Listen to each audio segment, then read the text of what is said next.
Hello students, today I will discuss on a topic internal resistance of a cell. देखिए, हम इस topic को discuss करेंगे। First of all we will try to understand what is internal resistance of a cell. Cell आप समझते हैं battery.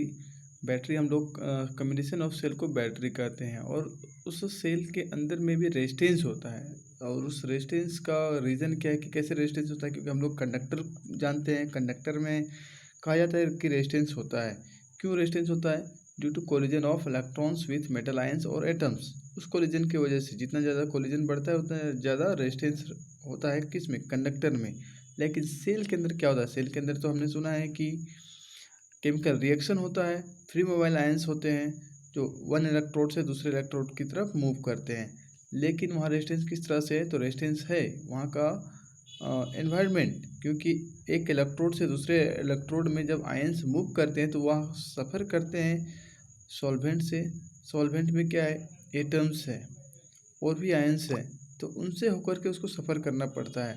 और कुछ कुछ प्रॉपर्टीज़ है जिस पर या इंटरनल रेजिस्टेंस डिपेंड करता है। यहाँ पर मतलब है कि एक इलेक्ट्रोड से दूसरे इलेक्ट्रोड पहुँचने में जो अपोजिशन मिलता है इलेक्ट्रोलाइटिक सॉल्यूशन के एटम्स के वजह से और अदर आयंस की वजह से, तो उसे हम लोग कहेंगे resistance of a cell. So what is the nature of electrolytes? What are the factors which affect the resistance of a cell? That is number one, nature of electrolyte. Nature करने का मतलब है कि वहाँ पर सल्फ्यूरिक एसिड है, copper sulphate solution है, sodium sulphate है, या अदर कौन सा इलेक्ट्रोलाइट का आपने यूज़ किया, NaCl का आपने यूज़ किया, किसका यूज़ किया, तो उसके इलेक्ट्रोलाइट पर वहाँ पर यह डिपेंड करता है कि कैसा होगा nature. Number two, it is directly proportional to the concentration of the electrolyte. अगर इलेक्ट्रोलाइट काफ़ी ज़्यादा है तो आपको अभी हमने बताया कि अपोज करता है, वह खुद अपोज करेगा। एक आयंस बन रहा है एक इलेक्ट्रोड से, फिर दूसरे इलेक्ट्रोड में पहुंच रहा है, बीच में कंसंट्रेशन ज़्यादा होगा तो उसमें क्या होगा? कोलिजन होगा। उसके एटम से उसको उस आयंस को कोलिजन महसूस होगा, और वह कोलिजन उसके मूवमेंट को अपोज करेगा। That is called resistance. तो हम कहेंगे कि internal resistance of the cell is directly proportional to concentration of the electrolyte. Number third is it is directly proportional to the distance between the electrodes. दोनों electrodes के बीच में जितना ज़्यादा distance होगा उतना ज़्यादा रेजिस्टेंस होगा, क्योंकि उसको ज़्यादा समय लगेगा एक इलेक्ट्रोड से दूसरे इलेक्ट्रोड में जाने में। Number three, it varies inversely as common area of the electrodes. अब जो इलेक्ट्रोड्स इमर्स्ड होते हैं उस इलेक्ट्रोलाइटिक सेल में, उनका एरिया जितना ज़्यादा होगा उतना रेजिस्टेंस कम होगा, और जितना एरिया कम होगा उतना रेजिस्टेंस ज़्यादा होगा, क्योंकि रिलेशन इन्वर्स है। ज़्यादा एरिया होगा तो क्या होगा? उसको जल्द से जल्द आयंस को एक इलेक्ट्रोड से दूसरे इलेक्ट्रोड में जाने का स्पेस मिल जाएगा। Number five is it increases with the decrease in temperature of the electrolyte. Last videos में हमने इस पर डिस्कस किया था कि इलेक्ट्रोलाइट के केस में टेम्परेचर का क्या इफेक्ट होता है। टेम्परेचर इंक्रीज होने से क्या होता है? आयोनिक फोर्स वीक हो जाता है। आयोनिक फोर्स वीक होने की वजह से जो आयंस बनते हैं सेल में वह आसानी से इजीली दे मूव, और आसानी से मूव करेंगे मतलब कंडक्टिविटी बढ़ेगा। कंडक्टिविटी बढ़ेगा मतलब रेजिस्टिविटी क्या होगा? डिक्रीज करेगा। कब? जब टेम्परेचर इंक्रीज करेगा तब। लेकिन यहाँ पर है जो रिटर्न है decrease in temperature. Temperature decrease करेगा तो रेजिस्टेंस इंक्रीज करेगा। Okay, next will discuss some expression which is related to internal resistance of a cell. So consider a cell of EMF E. इस सेल का EMF है E and internal resistance R. यहाँ पर देखिए इस cell का एक internal resistance हमने लगाया है, suppose this is small r connected to external resistance capital R. इसके बाहर में external resistance है capital R. Let I is the current. Suppose this current is flowing due to this source, that is I. अब हमें क्या करना है? EMF का डेफिनेशन हमने पढ़ा है। What is EMF? ईएमएफ कौन प्रोवाइड करता है? जब चार्ज होते हैं उससे ईएमएफ जनरेट होता है। Simply what is EMF? Energy, it is the energy which moves a unit charge once around the circuit. पूरे एक चार्ज को, सपोज एक चार्ज यहाँ है, यहाँ से चला है, फिर से घूम करके फिर यहाँ पहुँच जाएगा, उसे हम लोग कहेंगे EMF. Energy supplied by source to moves around अब unit charge from to move unit charge once around the circuit that is called EMF.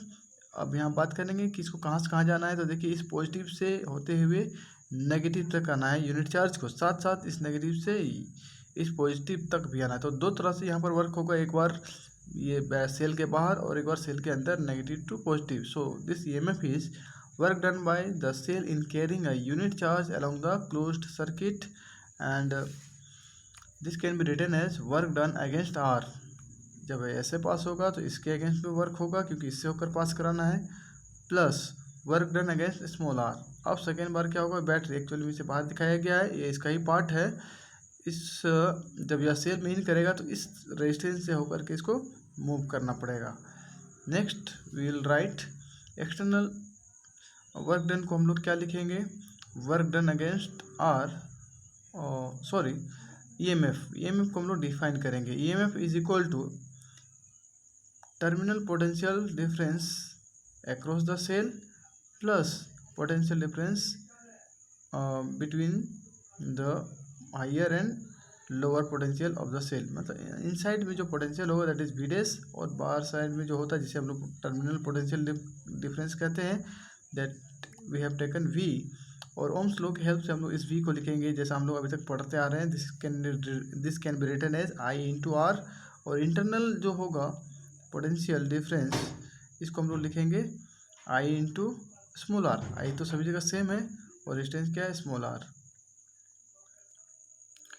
देखिए यहाँ पर एक हम क्लियरेंस कर लेते हैं कि यहाँ पर लिखा हुआ है वर्क डन, और हमने यहाँ लिखा है पोटेंशियल डिफरेंस। आपको कन्फ्यूजन होगा कि वर्क है ये पोटेंशियल डिफरेंस है।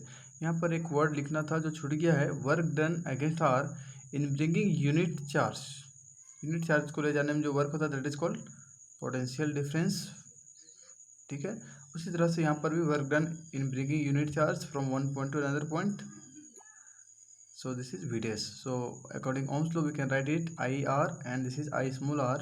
I is common, so it will be written as I into R plus R. So I is EMF by sum of the resistance in the circuit. तो इस तरह से हमें एक एक्सप्रेशन मिला, एक एक्सप्रेशन हमारा यहाँ से है।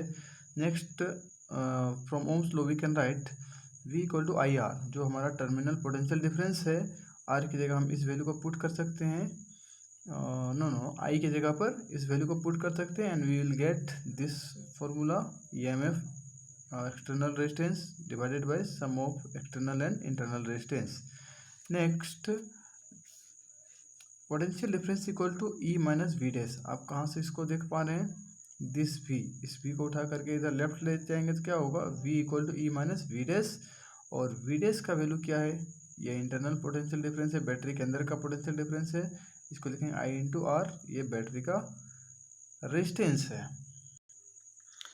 इस तरह से हमने एक्सप्रेशंस देखे। Now special cases, if current is open that is I equal to 0, तो होता है एक्सप्रेशन बनता है वी ओपन, जब सर्किट ओपन है, बैटरी से कनेक्ट नहीं है इसका पॉजिटिव टू नेगेटिव, तो सर्किट ओपन होता है, करंट फ्लो नहीं होगा, तो आई इक्वल टू 0। वहाँ से हमें एक एक्सप्रेशन मिलता है वी इक्वल टू EMF। ये हमको कहाँ से मिला, अभी हमने देखा था EMF equal to V plus V dash, और यहाँ से हम लोग एक एक्सप्रेशन फाइंड किए थे I R plus small R. ये आई 0 होगा तो क्या होगा, सॉरी इसे हम लोग लिखेंगे कुछ अलग ढंग से,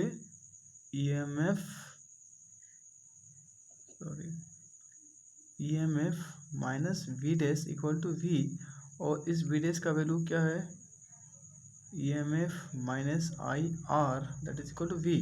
अब क्वेश्चन कर रहा है कि आई जब 0 होगा तो क्या होगा, ये टर्म हो गया 0, आई 0 तो टोटल 0, ये यहाँ से हट जाएगा, सो V इक्वल टू EMF। तो यहाँ से कंक्लूजन निकलता है, ये एक्सप्रेशन हमने थोड़ा देर पहले देखा है, V equal to EMF minus V dash. ठीक है, तो सर्किट जब ओपन होता है तब पोटेंशियल डिफरेंस और EMF का वैल्यू सेम होता है, और इसे हम लोग कहते हैं maximum potential difference. Second special case is real cell has always internal resistance R. कोई भी सेल ऐसा नहीं कि इसमें रेजिस्टेंस नहीं होता है, रेजिस्टेंस के कई फैक्टर्स हैं जिसकी वजह से रेजिस्टेंस होगा ही, और वहाँ से हम एक कंक्लूजन फाइंड आउट करते हैं, this terminal potential difference is always less than EMF। हम लोग ने एक्सप्रेशन देखा है EMF this is equal to V plus V dash, EMF equal to V plus V dash, और यहाँ पर हम लिख सकते हैं V plus I small r। अब आप देखिए ये this EMF is equal to V plus I R. तो ऑब्वियस इस एक्सप्रेशन से आपको समझ में आ रहा है कि ये भी अकेला इसके बराबर नहीं है, इसके बगल में एक और है तब ये इसके बराबर हो रहा है। इसका मतलब क्या हुआ, ये EMF से कम है। So we can write V is less than EMF। यह केस होता है डिस्चार्जिंग का, जब सर्किट को हम लोग कनेक्ट करेंगे दोनों टर्मिनल पर कोई डिवाइस लगाएं तब का केस है, और ये ओपन होगा तब। एक लास्ट है when cell is being charged, जब बैटरी को चार्ज किया जाता है तब क्या होता है, तब V potential difference, terminal potential difference EMF से ज़्यादा होता है। इसको समझने के लिए हम लोग क्या करेंगे, इस सर्किट को देखिए, जब भी बैटरी को चार्ज किया जाता है या सेल को, तो उसके अपोजिट डायरेक्शन में एक सेल लगाया जाता है, या फिर कोई एक्सटर्नल सोर्स ऐसा होता है कि उसका जो पोलरिटी होता है जस्ट इसके अपोजिट होता है, मतलब पॉजिटिव पॉजिटिव वन डायरेक्शन में होता है चार्ज करने के समय। अब क्या होगा, इसके वजह से जो हमारा एक्सप्रेशन मिलता है V equal to epsilon I, और फिलहाल यहाँ पर माइनस अभी हम लोग छोड़ देते हैं IR। अब क्या है, क्योंकि इसका जो डायरेक्शन है वहाँ यहाँ पर चेंज है, इसके वजह से डायरेक्शन होता है I का ऊपर की तरफ, और इसकी वजह से हो रहा है इधर नीचे की तरफ। So will write here minus and minus minus plus. So potential, terminal potential difference is equal to EMF plus IR। So that's all in this topic.